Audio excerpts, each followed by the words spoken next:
In the year 1358, a wave of terror swept through the northern regions of France. The air was thick with the smell of burning villages and the cries of the dying. This was the Jacquerie, a peasants' revolt that shook the very foundations of medieval society. Imagine a world where the poor, tired of being stepped on by the rich, decided to fight back with everything they had.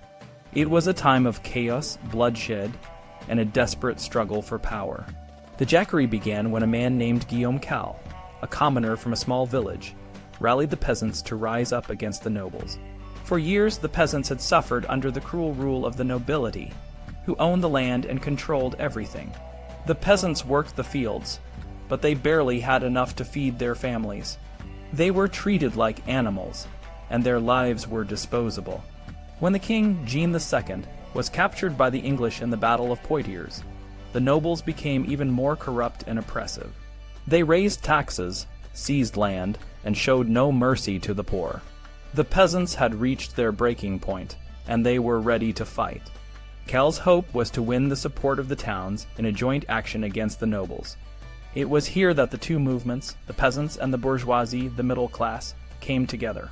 Many towns in the north were against the nobles, and the lesser bourgeoisie saw the peasant uprising as a common war of non-nobles against the nobles and the clergy.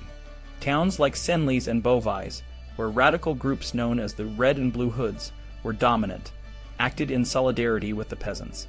They supplied food, opened their gates, and even joined the peasant ranks. In Beauvais, with the consent of the mayor and magistrates, several nobles who had been captured by the peasants were executed. In Amiens, nobles were condemned to death in absentia. However, not all towns supported the peasants. Compiègne, which was Cale's major objective, refused to surrender the nobles who had taken refuge there. They shut their gates and strengthened their walls.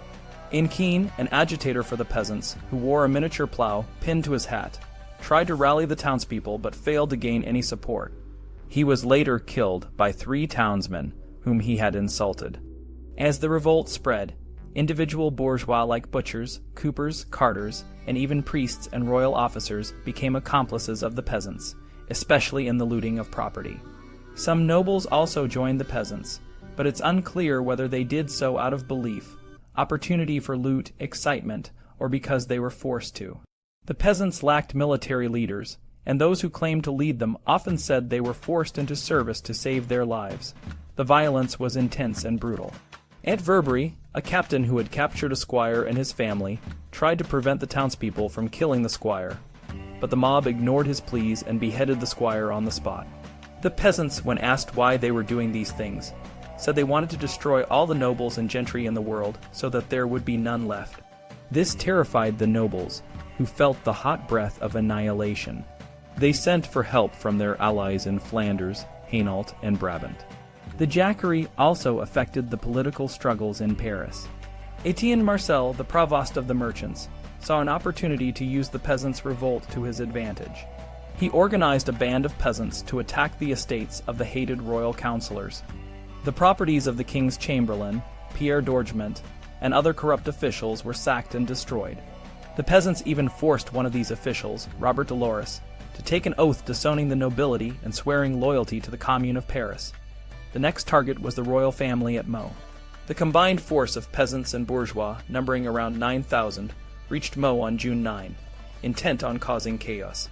The city gates were opened, and the invaders poured in, filling the streets with savage cries. The ladies in the fortress, including the Dauphin's wife, sister, and infant daughter, trembled in fear.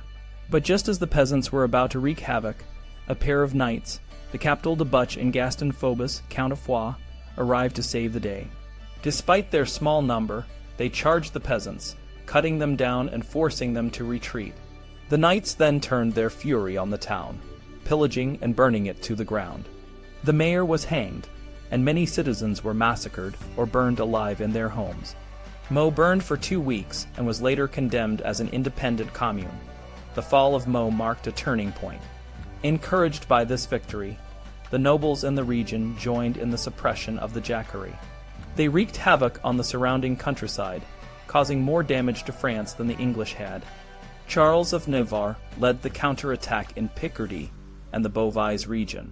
When the peasants refused to retreat and instead faced the nobles in battle, Charles invited their leader Cale to parley. Cale, believing in the laws of chivalry, went to the parley without a guard. Charles had him seized and thrown into chains. When the nobles charged, the peasants, now leaderless, were quickly defeated. Many were slaughtered, and those who fled were hunted down and killed. Charles of Navarre reportedly crowned Cale in mockery, with a circlet of red-hot iron before beheading him. The final blow came from Enguerrand de Coucy, a young noble who took the lead in hunting down the remaining peasants. He and his men pursued the peasants through hamlets and villages, hanging them from trees and burning them alive. By June 24, 1358, the Jacquerie was over. According to the chroniclers, 20,000 peasants had been killed, and the countryside was left in ruins.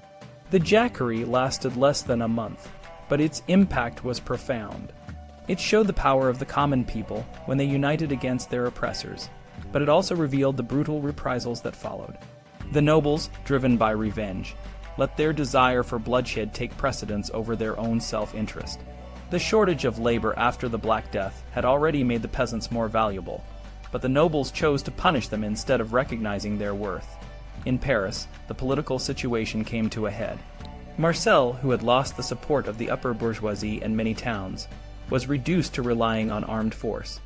On July 22, he allowed Charles of Navarre to bring English soldiers into the city. The Parisians, already divided and fearful, turned against Marcel. On July 31, when Marcel tried to hand over the keys of the city to Navarre, the guards refused, and a draper named Jean Malert raised the royal banner and called for the king.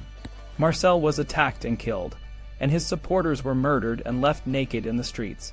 2 days later, the city opened its gates to the regent.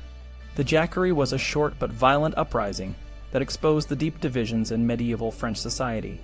It showed the power of the common people when they were pushed to their limits, but it also revealed the brutal and unforgiving nature of the nobility. The peasants fought for their rights and their lives, but in the end they were crushed by the weight of steel and the fear of the ruling class. The Jacquerie remains a powerful reminder of the price of rebellion, and the lengths to which those in power will go to maintain their control.